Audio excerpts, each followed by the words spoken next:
If you think cybersecurity is just an IT problem, your business is already at risk. One of the biggest mistakes companies make is assuming that if they hire an IT guy or buy expensive antivirus software, their data is safe. But here is the harsh reality.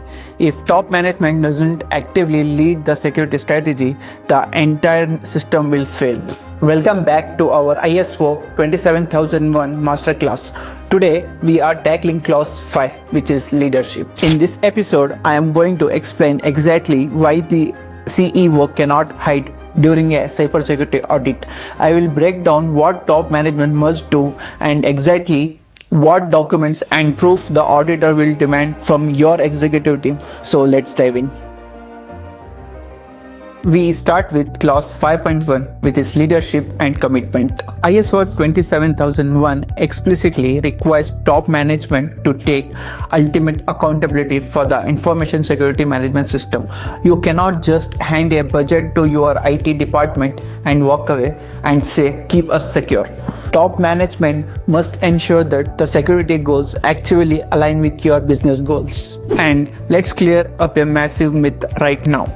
ISO 27001 is just not for software or IT companies. Data is everywhere and it is the lifeblood of your business. For example, if you run a manufacturing plant, your exclusive blueprints and supplier contracts are sensitive data. Or if you run a logistic firm, your client shipping manifests are data. Or if you run a healthcare or consulting firm, your client records are highly confidential data. If a hacker locks your system with ransomware, your factory stops running, your trucks stop moving. That's why top management in every industry must communicate the information security is mandatory business priority, not just a tech project. The auditor test. Here is the reality check. The auditor is going to literally sit down and interview your CEO or managing director. They will ask, how are you integrating security into your business processes? And how do you ensure the ISMS has enough resources? If your CEO points to the IT manager and says, I don't know, ask him, you will receive a major non-conformity. Next, we move to clause 5.2, which is policy. Every country has a constitution, a high-level document that sets the rules. Your business needs one for data security. Top management must establish an information security policy. This is not a 50-page technical manual about firewall configuration. This is a high-level statement from leadership that says, here is our commitment to protect our client data, meeting our legal requirement and continually improving our security. The auditor's test. The auditor will absolutely ask to see your information security policy, but simply having the document isn't enough. The standard explicitly states it must be communicated.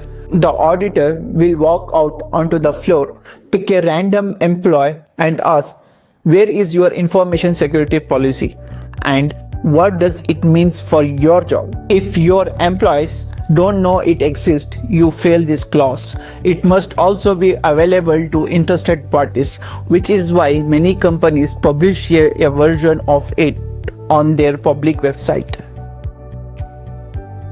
Finally, we reach clause 5.3, who is the actual in charge of keeping the system running. Top management must assign specific roles, responsibilities, and authority for information security. When a cyber incident happens, who is authorized to pull the plug on the server?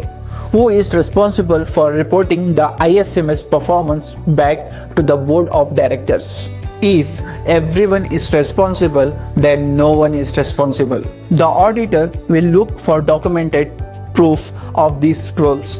You need to hand them a roles and responsibility matrix, an updated organizational chart or specific job description that clearly outline who is the ISMS manager or chief information security officer. They want to see a clear line of communication from the person managing the daily security straight up to the top management. To wrap it up, Clause 5 proves that cybersecurity is a boardroom issue for every single industry.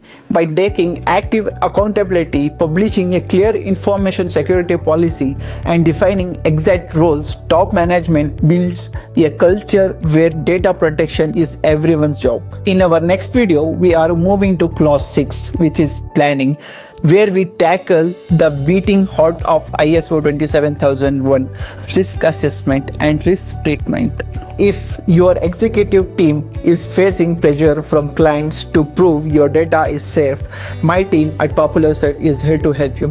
We coach leaders, build custom documentations, and create legitimate auditory information security systems that drive business growth.